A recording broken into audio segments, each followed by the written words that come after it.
وبركاته. الحمد لله كفى والسلام على عباده الذين اصطفى. أما بعد، أعوذ بالله من الشيطان الرجيم. بسم الله الرحمن الرحيم.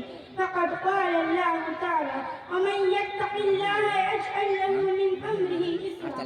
سامعین کرام، اسلام دنیا کے تمام دین اور مذہب میں ایک ایسا مذہب ہے جو لافانی اور بدی ہے، اور ان کے احکامات نہایت ہی مجھے اور آسان ہے۔ اسلام نے جہاں اپنے ماننے والوں کو عبادت کا طریقہ سکھلایا، وہیں زبان کی حفاظت پر بھی زور دیا ہے۔ جہاں اچھی اور بھلی بات کہنے کا حکم دیا، وہیں گالی گلوز اور فحش کلمات کو زبان سے ادا کرنے سے بھی روکا ہے۔ جیسا کہ حضرت ابو موسیٰ اشعری سے روایت ہے کہ انہوں نے نبی صلی اللہ علیہ وسلم سے پوچھا: ای المسلم افضل، کون سا مسلمان افضل ہے؟ آپ صلی اللہ علیہ وسلم نے فرمایا: من سلم المسلمین من لسان و یده، افضل مسلمان وہ ہے جن کے ہاتھ اور زبان سے دوسرے مسلمان محفوظ ہو۔ برادران اسلام، زبان کی حفاظت کرنا ہر مسلمان پر ضروری ہے تاکہ اس کی وجہ سے کسی کو تکلیف نہ پہنچے، اور اگر اس کی حفاظت نہ کی جائے تو انسان اس کے سبب نامناسب حالات کا سامنا کرنے اور در در کے ٹھوکریں کھانے پر مجبور ہو جاتا ہے، کیونکہ زبان کا زخم گاڑی کی ایکسیڈنٹ اور سمندر کی طوفانی سے کم نہیں ہوا کرتا۔ زبان کا تلوار کا زخم تو مندمل ہو سکتا ہے، مگر زبان کا زخم کبھی مندمل نہیں ہو سکتا۔ کسی شاعر نے کہا ہے: نیزے کا زخم تو بھر جاتا ہے، نیزے کا زخم تو بھر جاتا ہے، لیکن زبان کا زخم بھرتا نہیں ہے۔ نبی صلی اللہ علیہ وسلم نے فرمایا: جو شخص میرے لیے دونوں جبڑوں کے بیچ یعنی زبان کا اور دونوں پیروں کے درمیان یعنی شرمگاہ کی حفاظت کا ضمانت لے لے تو میں اس کے لیے جنت کا ضمانت لیتا ہوں۔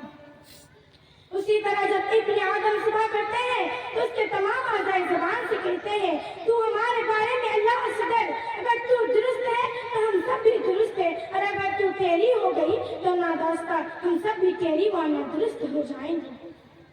یعنی جسم میں گوشت اور خون کے بعد سب سے اہم زبان اور دل ہی ہے۔ ملت کے پاسبانوں، اگر کوئی آدمی اپنی زبان کی حفاظت پر لگا دشت کرے تو بہت سی نظرشات سے بچ سکتا ہے، کیونکہ زبان ہی ہے جو انسان کو اللہ کی بخشش اور مغفرت کا مستحق بناتی ہے۔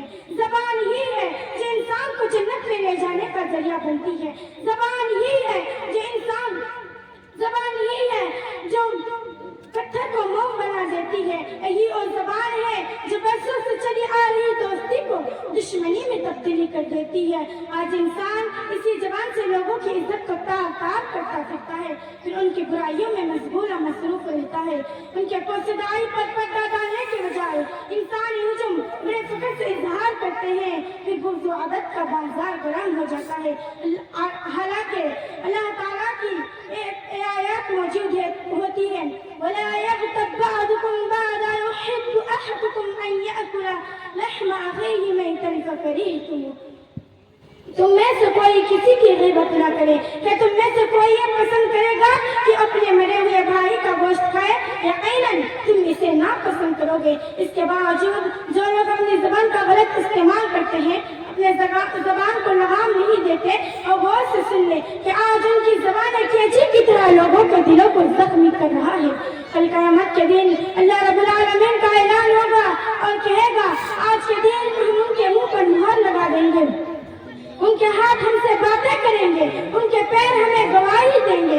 اس چیز کی بابت جو انہوں نے کہا تو آنکھیں پھاڑ کر اپنے آپ کو دیکھیں، اور خاصیتاً ابصارہم ترہقہم باللہ کی بولتی تصویر ہوں گے، اور کہیں گے: دل کے پھپھولے جل اٹھے سینے کے داغ سے، دل کے پھپھولے جل اٹھے سینے کے داغ سے، اس گھر کو آگ لگ گئی گھر کے چراغ سے۔ نبی صلی اللہ علیہ وسلم نے ارشاد فرمایا: لا يدخل الجنة قطات، چغل خور جنت میں داخل نہیں ہوگا۔ تو پھر چغل خوروں سے بچتے کیوں نہیں؟ جب تک ہم چغل خوروں سے دور نہیں جائیں گے، وہ ہمارے سامنے دوسروں کی عیب جوئی کرتے رہیں گے۔ ہمارا یہ فرض ہونا چاہیے کہ جب کوئی کسی کی غیبت کرے تو فوراً وہاں سے ہٹ جائے، کیونکہ بغیر مخاطب کے کوئی اپنی بات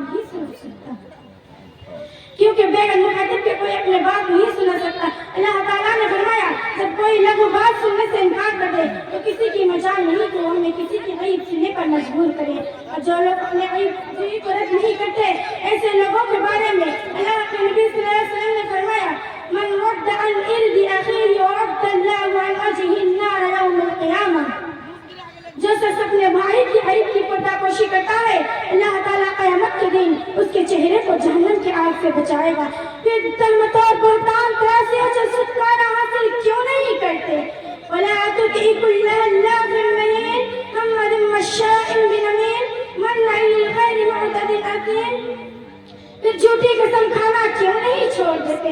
بھلائی کے کاموں میں سخاوت کیوں نہیں کرتے؟ اللہ تعالیٰ نے فرمایا وَقُولُوا لِلَّهِ حُسْنًا کہ لوگوں سے اچھی بات کہو، تو پھر گالی سے اعتراض کیوں نہیں کرتے؟ انسان کو ہمیشہ یہ خیال رہنا چاہیے کہ جب کوئی لغو بات کہے یا غیبت کی بات چل رہی ہو کہ اس وقت پر اللہ کے نبی صلی اللہ علیہ وسلم کی اس قول پر عمل کرنا چاہیے. من كان يؤمن بالله واليوم الآخر فليقل خيرا أو ليصمت. جو شخص اللہ اور یوم آخرت پر ایمان رکھتا ہے اسے چاہیے کہ بھلی بات کہے اور نہ خاموش رہے. برادران اسلام، ہم اپنی زبان کی حفاظت کریں اور کیونکہ یہی وہ زبان ہے جس سے انسان کو دنیا و آخرت میں کامیاب اور کامران ہو جاتا ہے. اگر ہم زبان کی حفاظت نہیں کریں گے تو کل قیامت کے دن اللہ رب العالمین کان آنکھ دل کی بھی باز پروس ہوگی، کیونکہ اللہ تعالیٰ کا ارشاد جھوٹا نہیں ہو سکتا. نہیں بلکہ جو سچائی کا راستہ اپناتا ہے اور اپنے زبان کو امر بالمعروف نہی عن المنکر، تلاوت قرآن، ذکر اللہ، توبہ استغفار میں استعمال کرتے ہیں، ایسے لوگوں پر اللہ رب العالمین اپنی رحمتوں کی بارش کرتا ہے. وَمَن يَتَّقِ اللَّهَ يَجْعَل لَّهُ مَخْرَجًا وَمَن يَتَّقِ اللَّهَ يَجْعَل لَّهُ مِنْ أَمْرِهِ يُسْرًا. اللہ تعالیٰ ہم تمام مسلمان بھائیوں کو زبان کی حفاظت کرنے کی توفیق بخشے، آمین. میری زبان و قلم سے کسی کا دل نہ دکھے، میری زبان و قلم سے کسی کا دل نہ دکھے، کسی کو شکوہ نہ ہو زیر آسماں مجھ سے. وآخر دعوانا الحمد للہ رب العالمین. السلام